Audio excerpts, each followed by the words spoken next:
Dua arah memikat hati pemilih milenial. Kalau tadi di segmen 1 ada sedikit kisi-kisi yang sudah dibocorkan sebetulnya sejak lama. Yang sebelah punya kartu prakerja untuk para milenial, yang sebelah punya rumah siap kerja. Kira-kira Anda, para milenial, lebih tertarik yang mana? Yang berupa kartu atau yang kira-kira ditawarkan berupa rumah siap kerja alias lembaga pelatihan? Kira-kira begitu kali ya. Kang Uki, kira-kira lebih menarik yang mana? Ada rumah siap kerja, ada kartu prakerja? Kartu prakerja itu adalah jawaban konkret, optimisme konkret dari Pak Jokowi K. H. Maruf Amin untuk menjawab kebutuhan bonus demografi, gitu. Jadi kayak gini, bonus demografi itu ibarat pisau bermata dua. Di satu sisi dia menjadi booster untuk pertumbuhan ekonomi, di sisi lain dia bisa menjadi bencana demografi, gitu. Kuncinya satu, produktivitas. Gitu. Nah, untuk meningkatkan produktivitas anak-anak bangsa, maka kuncinya apa? Memastikan pemerintah itu hadir untuk pastikan anak-anak bangsa itu bekerja sesuai dengan keahliannya. Oke. Bekerja sesuai dengan keahliannya itu kayak gimana? Nah, sebelum mereka itu bekerja, di saat mereka sedang mencari kerja, mereka itu hadir ke pelatihan-pelatihan. Nah, pelatihan-pelatihan seperti apa? Jadi dibangun setidaknya nanti di sesi atau di tahap 1 itu dibangun 3.000 balai pelatihan. Di mana di sana itu persebarannya sesuai dengan kebutuhan industri dan UMKM lokal. Oke. Dan juga kurikulumnya melibatkan industri dan UMKM lokal. Oke, saya potong. Yang sebelah punya balai, yang Anda katakan Anda punya balai pelatihan, tapi yang sebelah punya rumah siap kerja, bukan bentuknya sama aja? Apa bedanya dong? Bedanya adalah satu, persebarannya, ini kan efektivitasnya di sana. Oke. Persebarannya itu mengikuti kebutuhan industri dan UMKM lokal. Jadi menurut Anda yang sebelah nggak sesuai kebutuhan? Yang sebelah itu tidak tidak menganggap penting yang namanya potensi ekonomi. Bener Karena tuh? setiap daerah itu punya potensi ekonomi yang berbeda-beda. Oke, tepuk tangan dulu dong untuk Uki. Valdo, tanggapi Valdo. Ya. Bang, kita nggak ngomong gitu. Yang ada-ada aja lah diomongin. Jadi pertama efektivitas ya. Kalau saya di rumah siap kerja kawan-kawan, tinggal datang. Tinggal datang, dilayani, apa butuhnya bro? Ayo sis, kita mainkan. Gitu. Jadi santai banget rumah siap kerja. Substansinya. Itu efektivitas. Ya jadi secara program effectivity ini jadi lebih baik. Bayangkan kalau kartu misalnya, berani Pak Jokowi untuk melarang ada bancakan program kartu dari orang suruhan ketua partai lain. Kan belum tentu. Itu yang saya jamin, jaminan tadi, garansi tadi. Nah jadi oleh karena itu kalau ruangan di rumah siap kerja, pakai aja ruang kecamatan. Pak Camat ngerti tentang bagaimana local wisdomnya seperti apa, nggak perlu diajarin. Nah, apakah ada jaminan nanti? Saya yakin kalau seandainya misalnya kartu, berapa budgetnya nyetak kartu? Berapa programnya? Udah Tapi kalau dihitung sebelah, belum? katakan gini, Ya. sama-sama konsepnya balai pelatihan. Yang sebelah bilangnya rumah siap kerja, yang sebelah bentuknya kartu. Gini, Kalau Mbak, kartu kan saya semacam tambahin. identitas, kalau mereka mau kira-kira berlatih di situ. Saya tambahin kalau dikit di sini aja. pengenalannya seperti apa? Gini, jadi kita sadar banget yang namanya millennials itu macam-macam. Ya, pertama, yang pengen sekolah lagi, kita arahkan ke akademisi, you go to abroad, we give you scholarship, dapat beasiswa berangkat. Ingin jadi fotografer, ini ada kameranya, saya ajarin skill fotonya, kamu bisa pakai kamera ini, kamu bisa pakai untuk cari duit gitu. Oke. Jadi memang ada perubahan dari akses terhadap kepemilikan ke akses terhadap faktor produksi. Kalau mereka kan suka ngasih sertifikat, Jadi lengkap utang ke banget, bank lengkap gitu loh. banget ya. Ya kan itu, dikit lagi. Oke. Ya, itu yang menjadi masalah. Gagasan seperti itu tidak menjawab Faktor tantangan produksi. ekonomi lokal. Oke. Gitu. Jadi kayak gini, kalau dari kami kita sesuaikan potensi ekonomi lokal itu ada di mana. Dan pelatihan-pelatihan itu menyesuaikan di sana. Bidang studi, persebaran, dan kurikulumnya disesuaikan dengan kebutuhan industri dan UMKM lokal. Jadi tidak hanya sekedar, lu maunya apa? Oh fotografi, ayo sana. Iya. Lu maunya apa? Ini, Bos, ayo sana. gini. Nggak seperti itu. Gini loh. Oke. Jadi karena kita ingin semua orang produktif bekerja sesuai dengan keahliannya. Keahlian itu apa? Latar belakang pendidikan dan latar belakang pelatihan. Kita ingin negara hadir di situ. Mbak Silvi, gini ya, walaupun pengangguran itu sudah kurang, cuman masih ada yang harus diperbaiki di Banyak. negara ini. Salah satunya adalah link and match tadi. Oke. Ya, dan ini yang akan kita lakukan ke depan. Jadi kayak gini, 50% lebih orang Indonesia tidak bekerja sesuai dengan keahlian. Pak Jokowi pernah marah suatu hari dibilang, ini kok sarjana ilmu pertanian malah kerja di bank. Kayak gitu ya. Nah, fenomena ini memang ada gitu. Lalu pertanyaannya, loh kok pengangguran digaji? Lanjut. Jadi pengangguran itu nggak digaji Mbak Silvi. Pak Jokowi K. H. Maruf Amin menginginkan program ini bergerak secara masif. Maka disediakanlah insentif, terutama bagi perempuan. Saya Tapi tambahin. selesai nggak dengan kartu prakerja? Sampai dia dapat kerja. Oke. Sampai dia dapat Pak Valdo. kerja Ini. selama-lamanya 6 bulan. Bagi saya Mbak, lebih ngerti Pak Camat dibandingkan Pak Presiden. Pendekatan kita itu bottom up. Kalau kawan ini dari top down gitu loh. Jadi Justru anak-anak kami sekarang mengangkat potensi justru- ekonomi daerah. Tenang Loh, dulu. Jadi gini loh, lebih ngerti Pak Camat dong dibanding Pak Presiden. Jadi mereka yang ngerti, pakai aja ruang kecamatan. Nggak perlu nyetak-nyetak kartu. Yakin PKH aja, BPJS aja udah punya kartu. Banyak banget yang belum beres operasionalisasinya. Ya kan? Jadi masalah budget, masalah operasional, masalah program, bancakan kartu. Saya yakin lah kalau PSI aja Pak Jokowi salah aja dibela mati-matian. Apalagi kalau benar. Oke, Bang Sampai Eriko, mati bener tuh. nggak rumah siap kerja lebih bagus daripada kartu prakerja? Jadi begini, saya mau sampaikan di sini ya, ini kan pendidikan berdemokrasi. Bahwa nanti dunia itu hanya akan terbagi 3 dalam hal soal pekerjaan. Ini bukan karena PDI Perjuangan nomor 3 ya Mbak Livi ya. Ini supaya jelas ini. Pertama, Bisa aja. produksi yang sangat massal, yang sangat besar. Jadi supaya biaya kosnya rendah sekali. Kedua, yang kreatif. Misalnya katakan kreativitasnya membuat perhiasan dan lain-lain.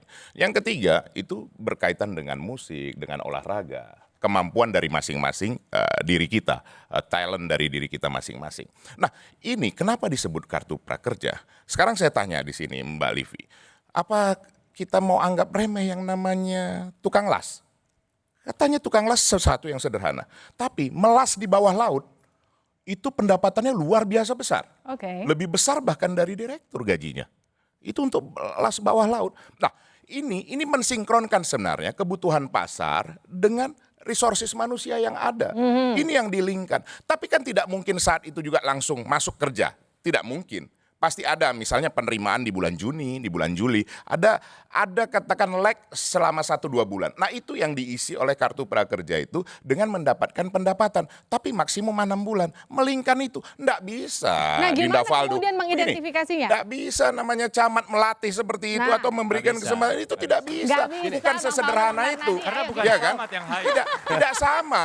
Ini bukan sesuatu. Jadi begini. Kalau yang hire camat, Jadi begini, kalau ini dari Pak Jokowi jelas substansinya ini. Nah, kalau mungkin dari mitra kompetitor kita silakan buat sandingan yang seperti ini juga yang lebih baik. Itu silakan. Tapi kalau ini tidak jelas di kantor camat, di sini coworking space, memangnya menyelesaikan permasalahan pekerjaan dengan coworking space? Kerjaannya apa? Oke. Belum tentu. Tanggapi dulu, tambahkin dulu. Datanya begini ya. Cuma ada 302 balai latihan kerja se-Indonesia. 302. 302. Yang punya pemerintah pusat cuma 17. Dan Oke. sekarang yang punya provinsi, monggo Livi dan teman-teman lihat saja, datang saja ke BLK yang sekarang. Seperti apa kondisinya, tidak hidup. Belum lagi kurikulumnya masih old school punya. Tidak ada kurikulum bagaimana internet marketing, tidak ada kurikulum bagaimana kita kayak bikin komik, animasi segala macam. 302 dengan kondisi 50% lebih perlu ada perbaikan, udah gitu pakai kartu kali kan. Nah jadi bagus, niatnya sih baik gitu loh, tetapi faktanya tidak. Di Jerman ada 122.000 trainernya, di kita tidak sampai 2.000 trainernya.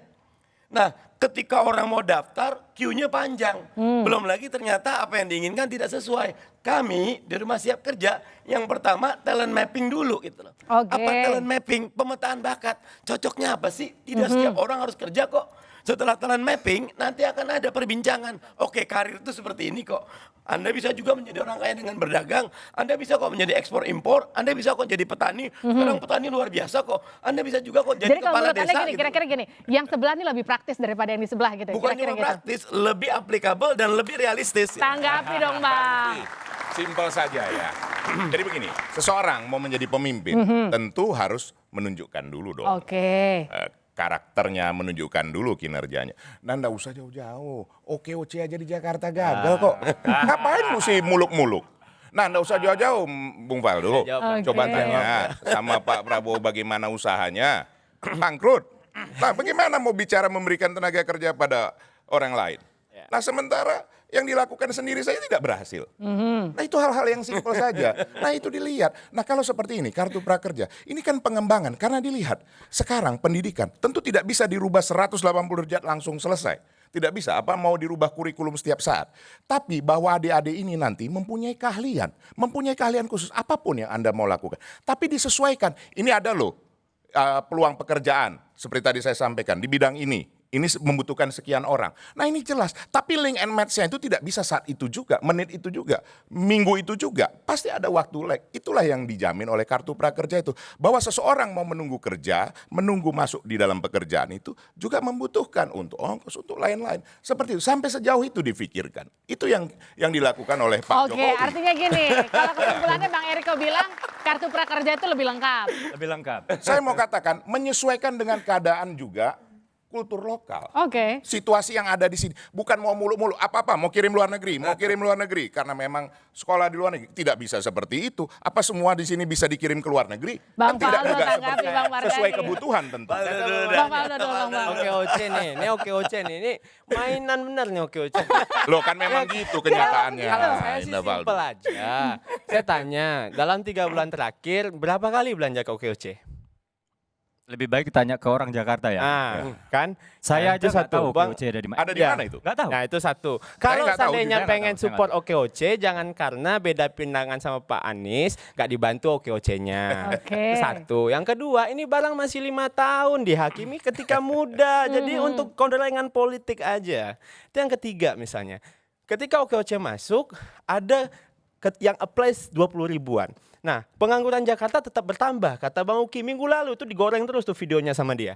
Nah, tapi kalau tanpa OKOC, bisa jadi angkanya nambah gitu loh. Proses untuk pengurangan tenaga pengangguran ini tidak sesimpel itu juga. Yang jelas Mas Anies masih bekerja, Pak Sandi juga bekerja. Dan butuh OKOC ditarik ke nasional karena sistem retail di Indonesia harus dikelola dengan benar gitu loh. Oke.